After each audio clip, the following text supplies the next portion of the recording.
Good morning students. मैं doctor नीलम, associate professor, Banwari Lal Jindal college Tosham.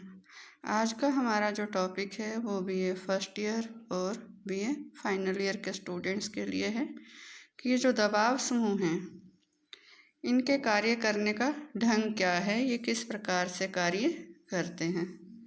Students, सभी दबाव समूह एक ही प्रकार के नहीं होते और ना ही उनके द्वारा एक ही तरह के कार्य किए जाते हैं। हर तरह के दबाव समूह का अपना एक विशेष हित होता है। जैसे कोई जाति आधारित है तो वो जातीय हितों की रक्षा करेगा, धर्म आधारित है तो धार्मिक हितों की रक्षा करेगा, व्यवसाय आधारित है तो व्यावसायिक हितों की रक्षा करना ही उसका उद्देश्य होगा। माने जिस विशेष वर्ग या समुदाय से वो संबंधित हैं उसी के ही विशेष हितों की रक्षा करने का उनका संकल्प होता है। और सभी प्रकार के जो दबाव समूह हैं इनका कार्य करने का ढंग भी एक जैसा नहीं होता।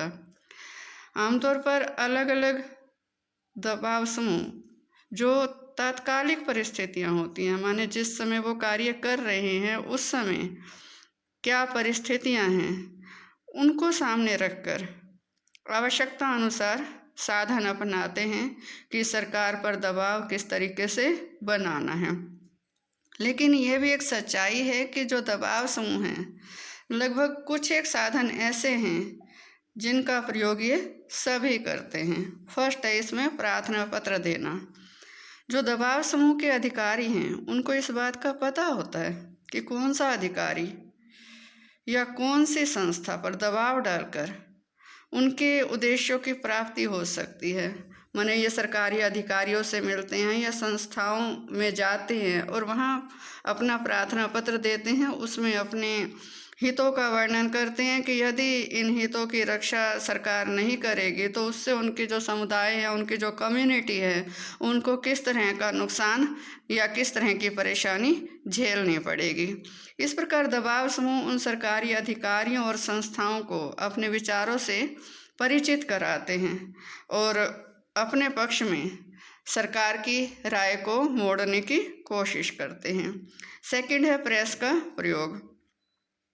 जो दबाव समूह हैं अपने उद्देश्य प्राप्ति के लिए प्रेस का प्रयोग भी करते हैं। प्रेस का अर्थ यहाँ होगा दैनिक समाचार पत्र हैं, साप्ताहिक और मासिक पत्रिकाएं हैं, इनका वो प्रयोग करते हैं। इन समाचार पत्रों में, साप्ताहिक और मासिक पत्रिकाओं में वो लेख के माध्यम से कुछ ऐसा प्रचार करते हैं कि जिससे उनके पक्ष में जो जनमत है वो बनता चला जाए। माने जो लोग हैं वो उनके पक्ष में झुकाव महसूस करने लगें। जिन देशों में आकाशवाणी, दूरदर्शन आदि जो माध्यम हैं वो व्यक्तिगत क्षेत्र में, प्राइवेट सेक्टर में हैं, वहाँ दबाव समूह ऐसे माध्यमों द्वारा भी जनता को अपने पक्ष में मोड़ने की कोशिश करते हैं, क्योंकि जनता जितनी अधिक जिस दबाव समूह से जुड़ी हुई होगी उतना ही अधिक सरकार पर दबाव बनेगा। थर्ड है प्रदर्शन, हड़ताल, धरना और रैलियाँ। जो दबाव समूह हैं इनकी ज़्यादातर जो संख्या है व्यापारिक संघों और व्यावसायिक समूहों की है। ऐसे समूह अपने हितों की रक्षा और विकास के लिए ऐसे साधन अपनाते हैं जिसके द्वारा सरकार मजबूर होकर इन समूहों की मांगें स्वीकार कर ले। आमतौर पर यह देखने में आता है कि जो ऐसे दबाव समूह हैं पहले सरकारी अधिकारियों से अपनी समस्याओं से संबंधित विचार विमर्श करते हैं। ऐसा वो अनेक साधनों के द्वारा करते हैं और अपनी मांगों के विषय में सरकार को प्रार्थना पत्र भी प्रस्तुत करते हैं। और जब ये सारे उनके तरीके असफल हो जाते हैं, फेल हो जाते हैं, तब ऐसे दबाव समूह अपने हितों की रक्षा के लिए प्रदर्शन करते हैं, हड़ताल करते हैं, धरने देते हैं, रैलियों का सहारा लेते हैं। ऐसा ये जितने भी तरीके हैं, ऐसे ये जो साधन हैं, ये आमतौर पर व्यापारिक संघों और व्यापारिक समूहों द्वारा ही अपनाए जाते हैं। फोर्थ है इसमें प्रचार। अब धार्मिक दबाव समूह या जो जातीय दबाव समूह हैं ये अपने उद्देश्य की प्राप्ति के लिए प्रचार का सबसे अधिक सहारा लेते हैं। प्रचार द्वारा ये उस धर्म से जुड़े हुए सारे लोगों को अपने साथ जोड़ने की कोशिश करते हैं। जाति आधारित हैं तो उस जाति से जुड़े हुए सभी लोगों को अपने पक्ष में करने की कोशिश करते हैं, क्योंकि जनमत अगर इनके पक्ष में हो गया, दबाव समूह के पक्ष में हो गया, तो फिर सरकार पर दबाव अधिक बनता है और जो सरकार है फिर उस मांग को स्वीकार करने के लिए एक तरह से हम कह सकते हैं कि मजबूर हो जाती है।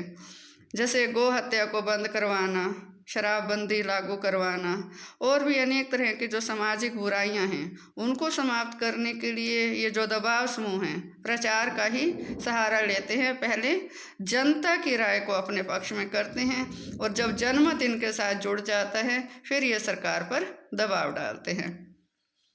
नेक्स्ट है चुनाव में समर्थन करना। ये तरीका भी औद्योगिक और संगठित व्यापारिक दबाव समूह ही अपनाते हैं। ऐसे दबाव समूह चुनाव में उस दल का या उन नेताओं का समर्थन करते हैं जिनसे उन्हें उम्मीद होती है कि यदि ये राजनीतिक सत्ता प्राप्त करने में सफल हो जाते हैं तो ऐसी नीतियां ग्रहण करेंगे जिससे कि इन औद्योगिक और संगठित दबाव समूह के हितों की रक्षा होगी और उनका विकास होगा। ये दबाव समूह गुप्त रूप से जो राजनीतिक दल हैं उनको धन भी देते हैं और दबाव समूह चुनाव में राजनीतिक दलों के द्वारा अपने प्रत्याशी भी खड़ा करवा लेते हैं कई बार। ये केवल औद्योगिक और संगठित दबाव समूह के संदर्भ में ज़्यादा सही हैं और ऐसे प्रत्याशी यदि सफल हो जाते हैं तो फिर वो उनके द्वारा सरकार की नीतियों को अपने पक्ष में प्रभावित करते हैं। नेक्स्ट है इसमें लॉबिंग। लॉबिंग का अर्थ होता है बरामदा। ये लॉबिंग शब्द बरामदे से ही बना है। ये एक ऐसी विधि है कि जो दबाव समूह हैं, आमतौर पे जो विकसित पाश्चात्य देश हैं, इनके द्वारा ये विधि अपनाई जाती है। इस विधि में ये जो अलग अलग दबाव समूह के व्यक्ति हैं, ये मंत्रियों से, सरकारी अधिकारियों से गलियारों में मिलते हैं। जैसे संसद का अधिवेशन चल रहा है तो ये वहाँ एंट्री ले लेंगे और जैसे ही मंत्री वहाँ से बाहर निकलेंगे अधिवेशन से, वहाँ उनसे 2-4 मिनट की, 10 मिनट की मुलाकात करने की कोशिश करेंगे। इसी तरह से सरकारी अधिकारी हैं, उनके ऑफिसेज में चले जाएंगे। तो जब सरकारी अधिकारी अपने ऑफिस से बाहर निकलेगा वहाँ उससे अपनी बातचीत करने की कोशिश करेंगे। तो ये एक अनौपचारिक तरीके से बातचीत की जाती है कि जैसे यूँ ना लगे कि वो स्पेशली इसी के लिए वहाँ इकट्ठे हुए हैं। तो ऐसे में उस समय ये तर्क सहित सरकारी अधिकारियों और मंत्रियों पर अपनी बात रख के दबाव बनाने की कोशिश करते हैं और सरकार को प्रत्यक्ष या अप्रत्यक्ष रूप में सहयोग और सहायता देकर भी ये सरकारी नीतियों को अपने पक्ष में प्रभावित करने का प्रयास करते हैं। नेक्स्ट है इसमें न्यायालयों की शरण लेना। जो दबाव समूह हैं उनकी यह जो विधि है ये अप्रत्यक्ष है। जब सरकार कोई ऐसा कानून बना देती है जो किसी भी दबाव समूह के हितों के विरुद्ध है, चाहे वो जातीय दबाव समूह है, चाहे धार्मिक दबाव समूह है, चाहे व्यवसाय संबंधी दबाव समूह है, किसी भी कम्युनिटी से संबंधित जो दबाव समूह है, यदि उसके विरुद्ध है तो ये लोग क्या करते हैं कि ये उस कानून को रोकने के लिए न्यायालय की शरण लेते हैं, याचिका दायर करते हैं। याचिका यदि किसी कानून पर दायर हो जाती है तो एक तरह से स्टे ऑर्डर हो जाता है, फिर वो कानून थोड़े समय के लिए रुक जाता है जब तक कि उस याचिका पर न्यायालय का निर्णय नहीं आ जाता। और कई बार क्या होता है कि न्यायालय ऐसे कानून को असंवैधानिक भी घोषित कर देते हैं। नेक्स्ट है इसमें संसदीय वैधानिक समितियों के समक्ष उपस्थित होना। जब कोई भी कानून निर्माण की प्रक्रिया में होता है, जिसे हम विधेयक कहते हैं, विधेयक पे जब फर्स्ट रीडिंग हो जाती है, सेकंड रीडिंग भी हो जाती है, उसके बाद वो विधेयक जिस डिपार्टमेंट से संबंधित है उससे संबंधित किसी न किसी संसदीय समिति के पास जाता है। वो समिति उसकी टेक्निकलिटी की जांच करती है कि इसमें कोई ऐसा टेक्निकल इशू तो नहीं है कि जिससे इसको लागू करने में कोई दिक्कत हो, और इस बात का फ़ायदा ये दबाव समूह उठाते हैं। ये उस समय उस संसदीय समिति के समक्ष प्रस्तुत हो जाते हैं और समिति के दृष्टिकोण को अपने पक्ष में प्रभावित करने के लिए अपने जो विचार हैं उस समिति के सदस्यों के समक्ष रखते हैं। और समिति के सदस्यों को अपने पक्ष में प्रभावित करने के लिए दबाव समूह उस समय और भी अनेक तरह के प्रयास प्रत्यक्ष या अप्रत्यक्ष रूप से करते हैं। नेक्स्ट है इसमें सरकारी अधिकारियों और विधायकों से संबंध स्थापित करना।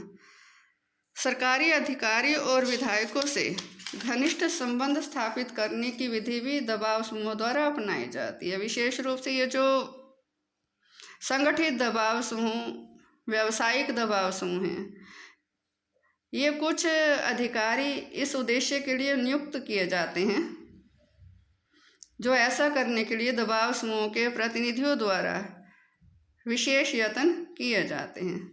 जैसे जो ये संगठित दबाव समूह हैं, इनके कुछ अधिकारी ये अपने जो भी दबाव समूह है, ये अपने कुछ लोगों को जो कि अधिकारी बन जाते हैं, इनके वर्ग या इनकी जाति से संबंधित होते हैं, उनका आश्रय लेते हैं।